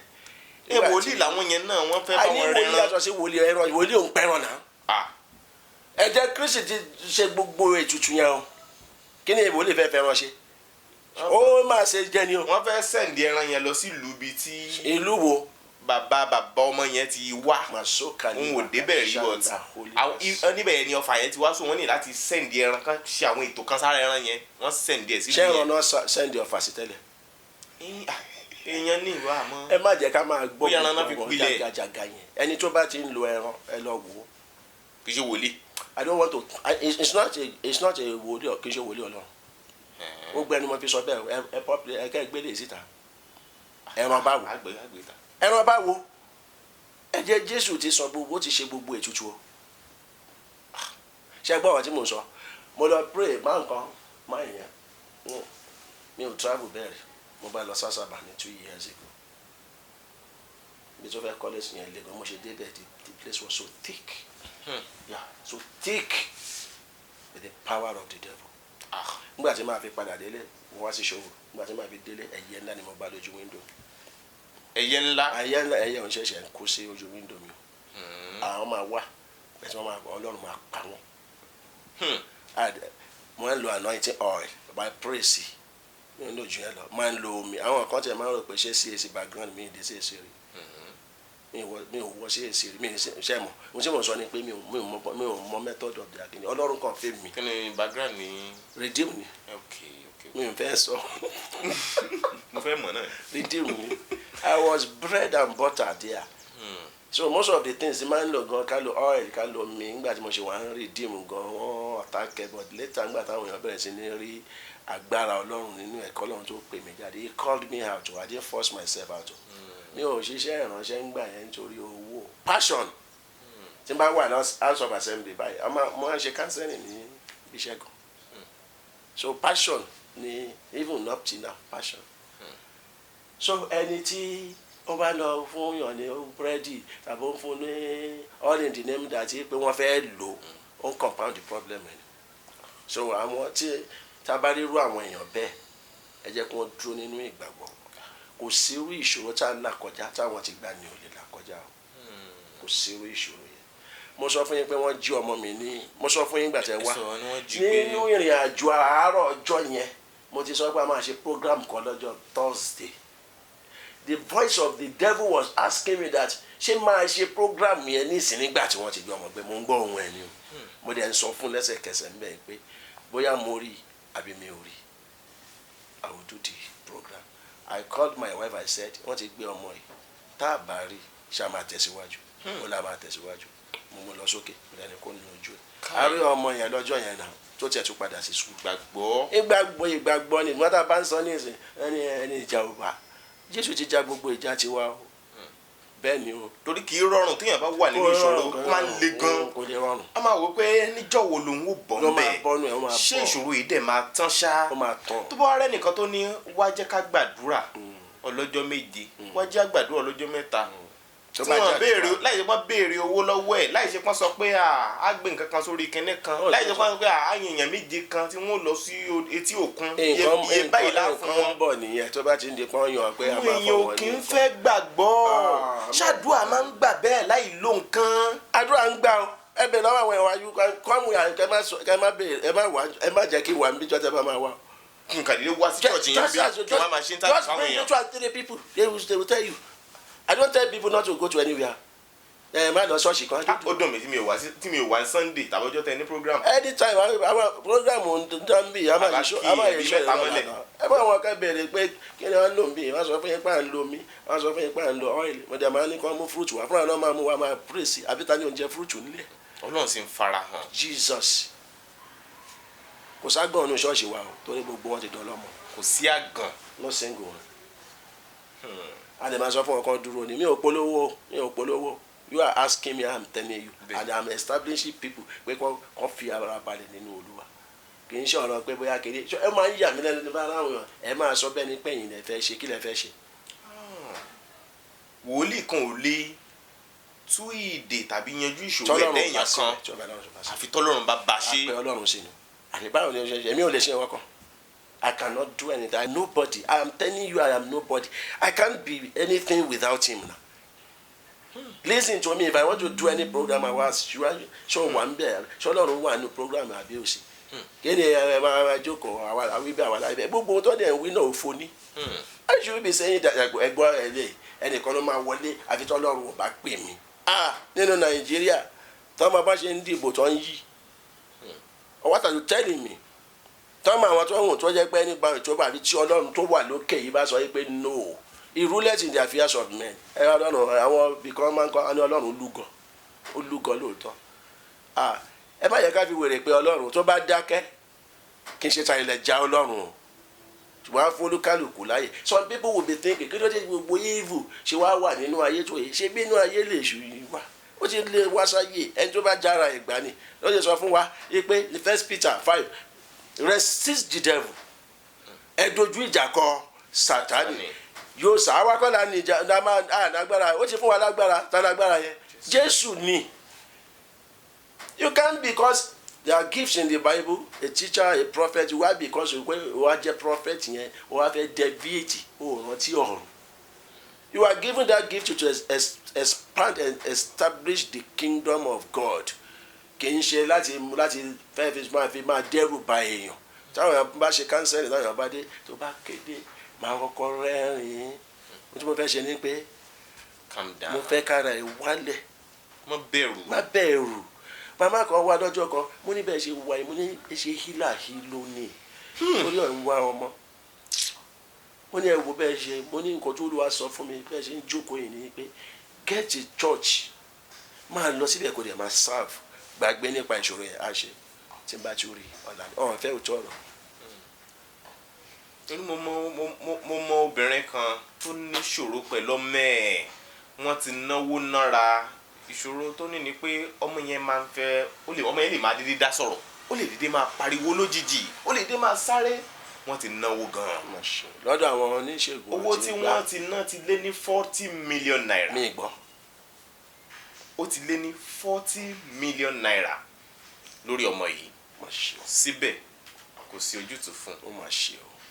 ilé àwọn hospital tó wà ní Amẹ́ríkà wọ́n ti tọ́jú ẹ̀ kò sí ojútùú síbẹ̀síbẹ̀ àwọn wòlíì ti gbìyànjú kò sí ojútùú oríṣiríṣi ìgbésẹ̀ ni wọ́n ti gbé bí mo ṣe ń sọ̀rọ̀ yìí Ọlọ́run la ṣì ń bẹ̀ lórí ẹ̀ ọ̀pọ̀ àwọn wòlíì tí mo ń bèrè nìyẹn ọ̀pọ̀ àwọn wòlíì ló ti gba gbẹlẹ́mùkún owó ètí ó gba 400,000 naira. kí náà fi ń ṣe náà owó yẹn owó tí wọ́n ń gbà lọ́wọ́ wọn ipa wọn gbé ọyàn wá. wọ́n lè fẹ́ bá wọn ra àwọn nǹkan kan. kí náà fẹ́ rà listen to me. ẹnìkan lòun á bá wọn ra àtìrí wòlíì tó lòun á rẹ ẹ̀gúsí. irọ́ ò lè rí bẹ́ẹ̀ náà ẹ̀gúsí bá. àtìrí wòlíì tó lòun ó rẹran yóò sẹ̀ǹdí ẹ̀ sí lù ú. ẹ̀rùn ṣé àgbò.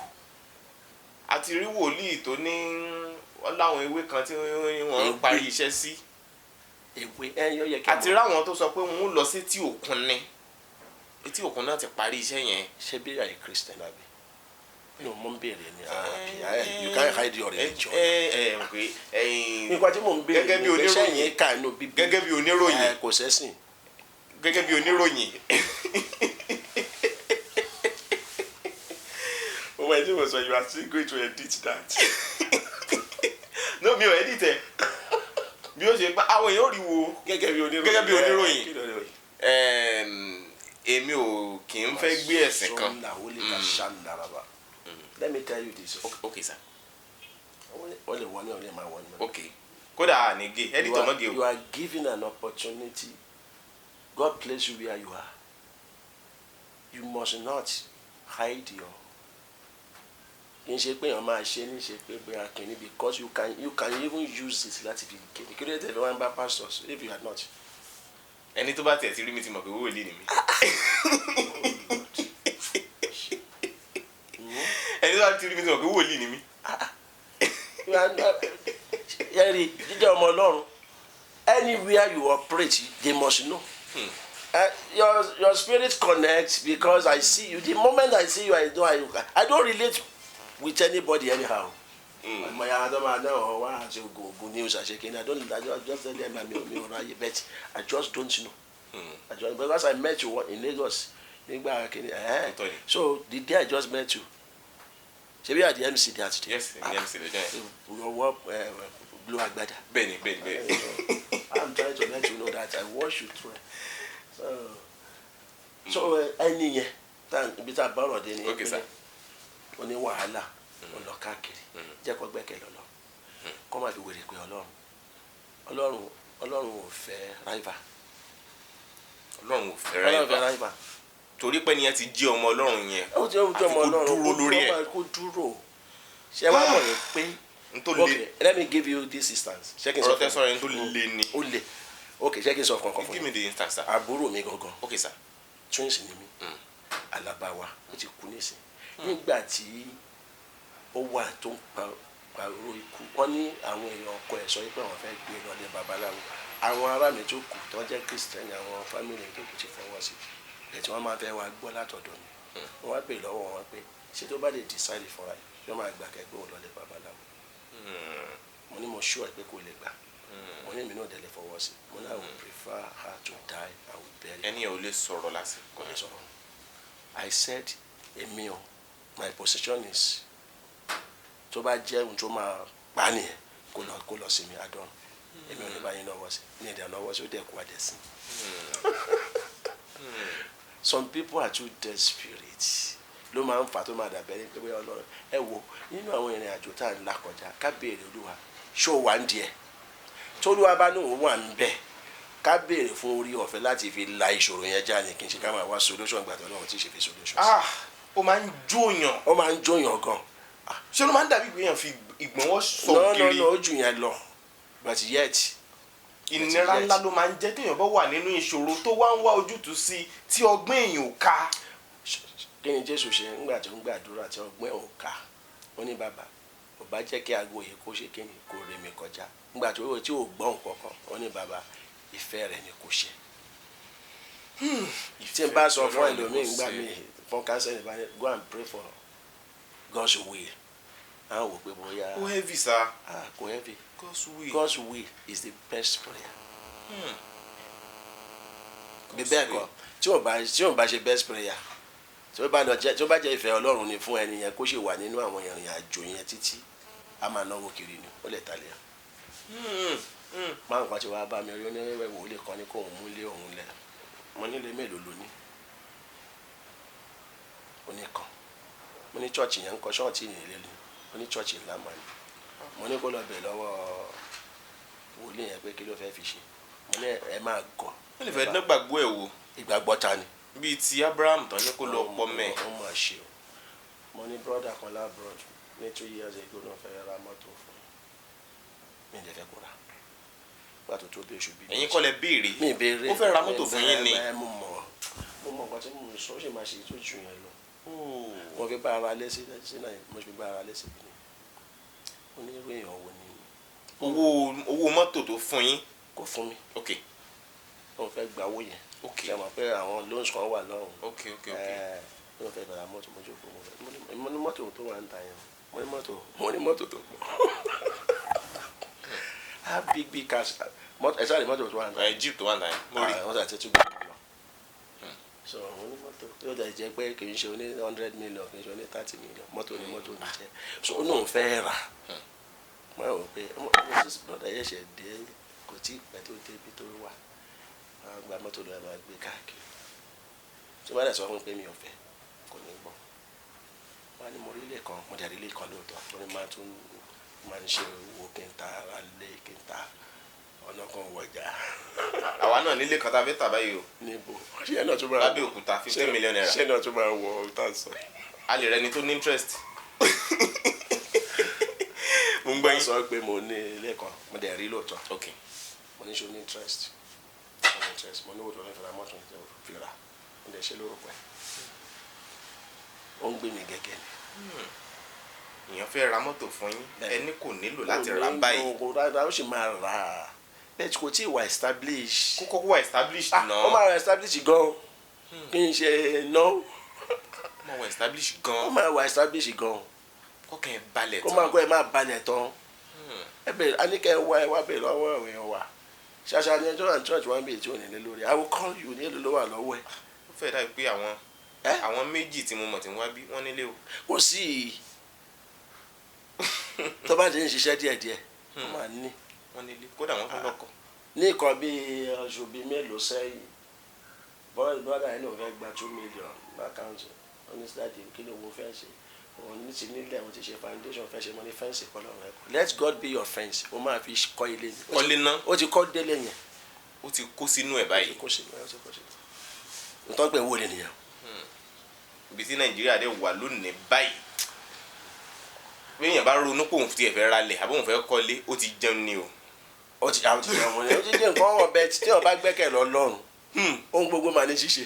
bẹ́ẹ̀ ni. oh Lord wọ́n yẹn máa fẹ́ yàwó wọ́n máa kọ́lé iṣẹ́ wọn máa lọ dédé gbogbo tèmi wá after nìyẹn o no that's what I'm after. kì í ṣe múwá. ó wá báwo a bá fẹ́ ṣe nǹkan a máa sọ pé a fẹ́ ṣe nǹkan tó bá lágbára ni mi ò fílẹ̀ ò bá mi ò bá ìjà ìwọ lè máa bá mi àkọ́ni tó máa sọ a máa ṣe nǹkan mi mọ bó ṣe ń tẹ́ ń bí lóòpù mi dẹ̀ mọ bó ṣe ń pàlájì tàbí olówó nígbò. ń bá lówó nù yín. ẹ̀rọ tó bá ní abádẹ̀ ti sọ èmi ni mo dẹ̀ máa jẹ́ nọ́mbà wọn kò sẹ́ni wọn contribute to mi rí.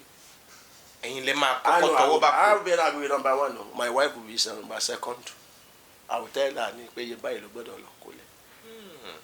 So nobody can tell me pé wọ́n ń gbowó lọ́wọ́ àwọn tó ń ṣe kí ni wọ́n ṣe. We have branches káàkiri náà a máa kọ́ ni àwa ò ní a máa ralẹ̀ a máa kọ́ ni I have the grace of building no. Ṣe get ohun tó ń pè ń wọlé nìyẹn ohun tó ń náà ti ń ṣe nìyẹn. So ẹ bá mi gbàdúrà ìtùnú ìtura àti ìwòsàn fún gbogbo àwọn tó wà nínú ìpèníjà torí ọ̀rọ̀ tá à ń sọ yìí ó dùn ún sọ ṣùgbọ́n ó korò ó le ó ti yẹ kó lọ́run sọ pé òun ní gbé ìṣòro tó ju ẹ̀mí wa lọ fún wa. bẹ́ẹ̀ ni kó gbé wọn máa ń gbé a ní nǹkan tó bá wà nípò ìṣòro kó gbọ́n lásìkò yẹn. ẹ jẹ́ ká sọ eléyìí a ní ọ̀pọ̀lọpọ̀ àwọn èèyàn honestly kì í ṣe pé bóyá èèyàn ń sọ̀rọ̀ pé bí ọ̀dájú níṣẹ́ náà a máa expand the problem nípa lílọ sọ́dọ̀ àwọn tí ó yẹ ká lọ àti pé iṣẹ́ Ọlọ́run lè múlẹ̀ ipò kí lọ́lọ́run ò lè ṣe. I told you ṣé mo sọ ṣá nígbà tí mo fẹ́ gbé second born mi my wife was bleeding. òmùgọ̀ ló lè sọ Ọlọ́run. òmùgọ̀ ló lè sin Ọlọ́run. òmùgọ̀ ló lè sọ Ọlọ́run tí wọ́n bá gbọ́n òní lè sọ Ọlọ́run pé káyọ̀ pé àwọn máa bá tiẹ̀ jẹ́ lélẹ́yìn náà. wọ́n ti wise jù. wọ́n ti wise. jẹun tó ń gbà bí. òmùgọ̀ ló ń sin Ọlọ́run. jẹun tó ń gbà bí náà. if you don't make God to make full of your life you can't see his wisdom. àfi kéèyàn dúró tì. mo ti prepare gbókè tẹ́gbà ti wẹ̀ tán I lost hospital because she was bleeding so much. mo dẹ̀ ń wẹ̀ lọ́wọ́ ẹ̀mí Ọlọ́run sọ pé ṣé òun ò lè ṣe ni. ṣé rí ọ̀rọ̀ tẹ́sán yẹn ló mú mi rántí ọ̀rẹ́ kan tó ní nígbà tó bá tẹ́ wá lọ́rùn you are the most high bí ò tiẹ̀ tẹ́ wá lọ́rùn mọ́ o you are the most high God. nígbà tó ń dùn ó sì ń kan. tó bá ń kan òun ni. so ìgbà tó ń kan yẹn àwọn èèyàn kì í rántí ìgbà tó dùn. ó le díẹ̀ náà o. ó le gan. àti pé èmi yìí bú àwọn tó bá wà náà ṣòro tí wọ́n bá wá ń pàpà ṣubú sọ́wọ́ àwọn wòlíì burúkú yẹn tàbá wọn. ìdí tí mi ṣe fẹ́ bú wọn ni pé Bíbélì náà sọ wípé bí ìṣòro bá kọlu ọlọ́gbọ́n a máa di òmùgọ̀. níbo ni ẹ ti wà náà wà níbi Bíbélì. mo ti kárí nbì kan kì í ṣe bó ṣe sọ tààrà nìyẹn ṣùgbọ́n ìtumọ̀ nǹkan tí ẹsẹ̀ bí nìyẹn sọ nìyẹn. ó máa di òmùgọ̀ òmùgọ̀ tó ń sọyàn ní kó tètòrí ẹ̀ lọ́lẹ̀ babaláwo a kàn wọ́n pé kí ni òun tún fẹ́ ṣe and you know what to do. Jesus Christ is the way where there is no way. Yes, is the solution of the world. ẹ̀tọ́ ọ̀pọ̀lọpọ̀ wa kì í máa ń gba ìpè Olúwa bó bá dẹ̀ ṣe fẹ́ kó ṣe inú Ọlọ́run máa ń dùn when you release everything unto him.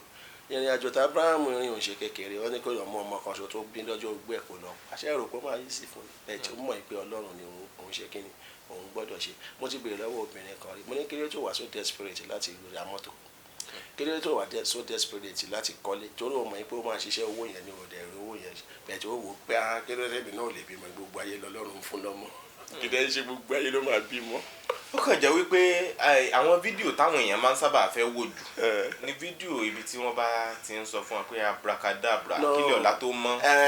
ìyẹn ni wọ́n ń tọ́ wọn gan. Buhari máa ṣe kinní kan kílẹ̀ ọ̀la tó mọ́. kò dẹ̀ ní ṣe wọ́n dẹ̀ ti gba gbogbo lọ́wọ́ wọn lọ. àwọn ò sí fún yẹn.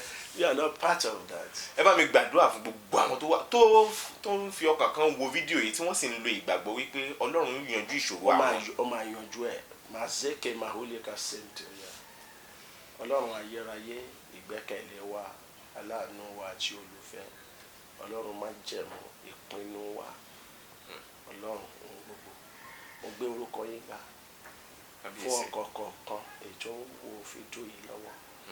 Mo sọ àsọtẹ́lẹ̀ Bíbélì pé ó rán ọ̀rọ̀ rẹ̀ mú wọn ní ara dá ọ̀rọ̀ Ọlọ́run ó ti ṣe ń gbọ́ mi ní wákàtí kó wọnú ayé rẹ̀.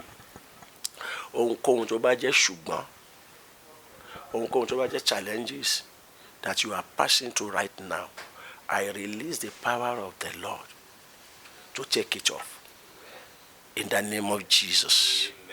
Ó wà ní ìṣòro ó mọ bí tó fẹ́ gbà mo pàṣẹ. Bíbélì ní Kristi ní ọ̀nà òtítọ́ àti iyì. Mo pa á láṣẹ ní wákàtí yìí agbára tó ń bẹ nínú ọ̀jẹ̀ ọ̀dọ́ àgùntàn ó yá kó mú ìṣòro yẹn kúrò. Ọwọ́ ọ̀tá lórí ayé rẹ̀ ó yá kó dasán. Ọwọ́ òkùnkùn kó dòfo. Gbogbo ìpinnu ọ̀tá ipò ò ní jẹ́ ènìyàn iná kó máa jó wọn run. Ìmísí Ọlọ́run kó wọnú iṣẹ́ rẹ lọ́dún yìí o kó rí bá ti ṣe kó rọ́nà gbégbá. Gbogbo májẹ̀mú gbèsè lórúkọ Jésù Kristi ọ̀run kó mú kúrò. Ìwọ tó dúró sójú kan ó yá tẹ̀síwájú ó yá tẹ̀síwájú májẹ̀mú ìtẹ̀síwájú kó máa bá òṣìṣẹ́. Mo sàsọtẹ́lẹ̀ sí gbogbo ọkàn èyí tí ó mọ̀ pé òun tiẹ̀ tí mọ Ọlọ́run rárá tó wà nínú òkùnkùn ó yá kúrò nínú òkùnkùn ayé ó yá wọnú ìmọ́lẹ̀ Ọlọ́run. Ọdún 2023 lórúkọ Jésù kó jẹ́ ọdún ìṣelógo rẹ. You will be decorated with the favor and mercy of the Lord. Thank you, blessed Redeemer. In Jesus' name I prayed. Amen. Jesus' name. ẹ ṣe gan ni o ẹ bá mi dárúkọ yín lẹ́ẹ̀kan sí i. Orúkọ mi ni Prophet Ìdòwú Kẹ́hìndé Olúkáyọ̀dé from the Lord's Prevailing Prayer Ministry Lẹ́mẹ̀ Abẹ́òkúta l'Ógùn State ní Nàìjíríà ń bí. tó mo rò wípé a ti gbọ́ àwọn ọ̀rọ̀ tí ó ṣe wá láǹfààní látòrí ìtẹ̀mímọ́ wa. Ọlákúnlé Fásùgbà ló kọ mi. A tún fayọ̀ pàdé nígbà míì. Bó o ṣe ń wo fídíò yìí máa pín kiri yóò ṣàǹfààní fún ẹ àti fún mọ̀lẹ́bí ẹ. Ó dìgbà kan náà. Ọlá tán lọ́run ti dé ẹ wá bá wa yọ̀ ẹ bá wa jó. Iléeṣẹ́ kan àrà ọ̀tọ̀ tó ń ta jíjẹ mímu. Aṣọ wíwọ̀ ohun èlò ìtọ́jú ilé. Ilẹ̀ fẹ́ ní Naija tàbí l'Amẹ́ríkà. Narates lẹ pé kí á wá jẹ́. Narates ni o. Yorùbá Gidi TV. Ó yá o. Ibì kan bẹ tó o gbọdọ̀ mọ́ wò. Wo àwọn ìròyìn wo àwọn ìṣẹ̀lẹ̀ tó ń ṣẹlẹ̀ ní Nàìjíríà nílẹ̀ Yorùbá. Ibo ní pọ̀nkan dídúró. Yorùbá Gidi TV.